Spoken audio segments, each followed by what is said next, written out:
ومن آياته أن تقوم السماء والأرض بأمره ثم إذا دعاكم دعوة من الأرض إذا أنتم تخرجون وله من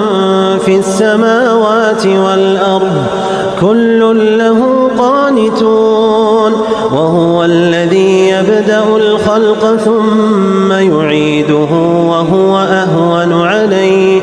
وله المثل الأعلى في السماوات والأرض وهو العزيز الحكيم